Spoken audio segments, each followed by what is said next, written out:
નમસ્કાર, હું છું પાર્થ ગેહલોત અને તમે જોઈ રહ્યા છો ગુજરાત પ્રવાસી ન્યૂઝ દાહોદ. હાલ આપણે દાહોદ જિલ્લાના ગરબડા તાલુકાના ગાંગાડા ગામે આવ્યા છે. ત્યાં હાલ કસ્તુરબા ગાંધી બાલિકા વિદ્યાલયની અંદર આપણે પહોંચ્યા. ત્યાં સરકારના ધારાધોરણ મુજબ જે ત્યાં સ્થાનિક બાળાઓને પૂરતી સુવિધા મળતી ન હોવાથી એમના માટે અમે આવ્યા છે અને એમને વાત કરીએ, એમને શું કેવું જાણીએ અમે. આપનું નામ? દેહદાર રોશનીબેન દિનેશભાઈ. કયા ધોરણમાં અભ્યાસ કરો છો? ધોરણ 10માં. શું તકલીફ પડે છે તમને અહીંયા?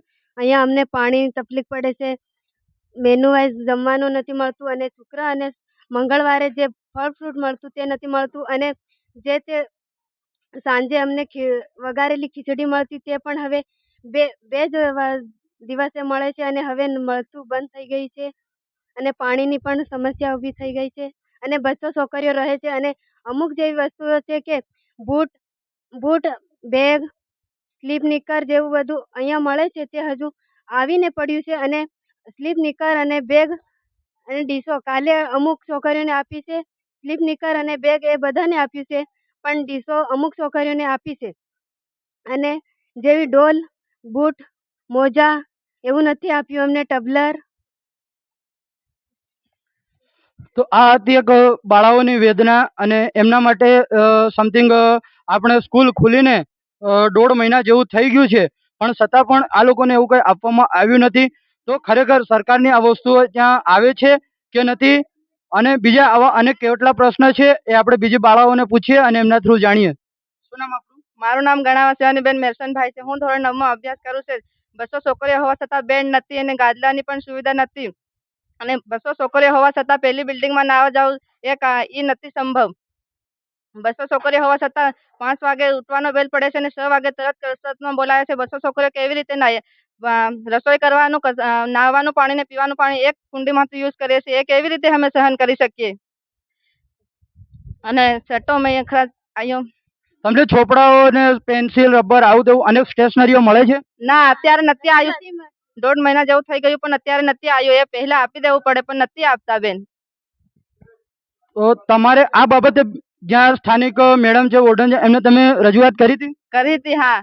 તો શું કહેવામાં આવ્યું એમનાથી તમને? એમ કે આવ્યું નથી તો ક્યાંથી આપીએ અમે, એમ કે છે.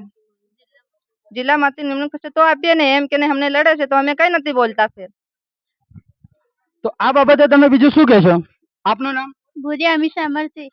અમને ચોપડા બી નથી આપ્યા અને અમે કહીએ ત્યારે અમને એક છોકરીએ ખાલી જોયું ને તો એમને એમ કે તમારે એ વસ્તુને અડવાની નથી અને 200 છોકરીઓ હોવા છતાં પણ ખાવાનું સારું બી નથી આપતા અને અમુક છોકરીઓને તે રહી બી જાય છે. ખરેખર તો આ બાબત એવી છે કે અમારો જે ટ્રાઇબલ એરિયો હોવા છતાં અહીંયા આટલી અમારે ગરીબ અને બેરોજગારથી લઈને અમારા ગરીબ આદિવાસી જોડે આવું શોષણ થાય છે. ખરેખર આ કેટલા ટકા વ્યાજબી છે? આની અંદર સ્કૂલની અને જે સરકારી શાળાઓમાં મૂકવામાં આવે છે એનું કારણ છે કે મા બાપ ગરીબ હોવા છતાં પણ એને લઈ અને સરકારને એવું કેવું છે કે શિક્ષણ વગર એક પણ છોકરું રહેવું ના જોઈએ. સરકારનો એવો ધ્યેય છે કે શિક્ષણ ફરજિયાતપણે લેવું જોઈએ. શિક્ષણ માટે અમુક સરકાર મોટી મોટી બહુ બધી વાતો કરે છે, એનો શું ફાયદો છે? બોલો બીજું. આનું નામ? મારી જાનવીબેન દિવાનભાઈ છે. હું ધોરણ 9માં ભણું છું. શું કરાવે છે તમે નિયમિત તમે કામકાજ ના કરો, કઈ બી ના કરો તો સજામાં તમને શું કરે છે? 200 ઉઠ બેઠક કરાવે છે અને એમ કે છે કે પોક દુખે તે અમારે શું લેવી દેવી, એમ કે તમે લેટ આવો છો પણ નાવાની જગ્યા જ નથી તો અમે જલ્દી કેવી રીતે નીકળીએ, એમ કે છે. બેનને લડે છે ને પોક દુખે તો ઘરે નથી જવા દેતા. છોકરીઓ બધીઓ પોક દુખે તો રોવે છે અને ફેરના લડે છે અને કસરતમાં નિયમ નહીં આવે તો અને અમે એમ કીધું કે બેન અમને બેગ આવ્યા તો અમે પૂછ્યું બેન અમને બેગ ક્યારે આપશો? તો બેન એમ કે છે કે તમારા બેગ હશે ને, ઘરેથી લાવ્યા હશે? તો અમે કીધું હા. તો એમ કે હિયા વાપરો ને, એમ કે ફાટી જાય તો તમારા પપ્પાને કોઈ લઈ આપે, એમ કે અમે તમારી પાસે અમે તમને કઈથી આપીએ, એમ અમને કહે છે. તો અમે શું કરીએ હવે?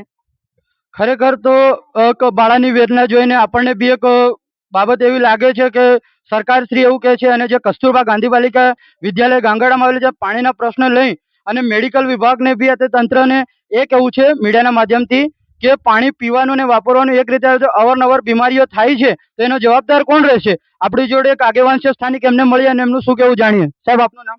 પરમાર ધર્મેશ કુમાર ભીલ. શું કહે છો આ બાળાઓની વેદના વિશે? તમે શું કહે છો? જો કસ્તુરબા ગાંધી બાલિકા વિદ્યાલયની અંદર જે છાત્રાલય છે ત્યાં આગળ 200 છોકરીઓ જેટલે ત્યાં રહીને અભ્યાસ કરે છે તો જે સરકારી ધારાધોરણ મુજબ જે સામગ્રી એમના માટે આવે છે તો એમને આપવી જોઈએ. અને કોઈ પણ વોર્ડન તરીકે કોણ નિમણૂક કરે છે એમને આપણે વાત કરી છે એમને જોડે જઈશું સ્થાનિક આ છોકરીઓના મુદ્દા લઈને. અને કહેવાનો મતલબ કે સરકાર આમના માટે સહાય આપે છે તો એમને આપવું જોઈએ. અને જો વાલીઓ એટલા બધા પૈસાદાર અને એ હોત તો એ આશ્રમ શાળાની અંદર પોતાની દીકરીઓને મૂકતા ના. અને તો આ સરકાર આટલો બધો લાભ આપે છે તો એમને આપવું જોઈએ. અને છોકરીઓનો જો પ્રશ્ન છે એ પ્રશ્ન હમણાં જે સરકાર એવી રીતે કે તમારે બાળકોને આ આપવાનું તો આપી દેવું જોઈએ. એમને કેમ રાખી મૂક્યું છે? અને પાણીની પ્રાથમિક સુવિધાઓથી લઈને તમામ રીતે આ છોકરીઓ વંચિત છે. તો આ છોકરીઓને જે એમના પૂરતા પ્રમાણમાં જે પણ કંઈ મળવાપાત્ર છે એ સુવિધાઓ મળવી જોઈએ. અને આ મોડર્નને આપણે વાત રૂબરૂ કરીશું, છોકરીઓ સાથે રજૂઆત કરીશું. એ ક્યાં બેસે છે આપણે જોઈએ હમણાં, અને છોકરીઓ સાથે રજૂઆત કરીએ. જે આપણે ત્યાં સ્થાનિક જે વાલીઓએ આપણને જણાવ્યું અને તે મુજબ આપણે જે તે સ્થાનિક વોર્ડન છે, પ્રિન્સિપલ છે એમને મળીશું અને બાળાઓની વેદનાને આપણે રજૂઆત કરીશું. જય હિન્દ, જય ભારત.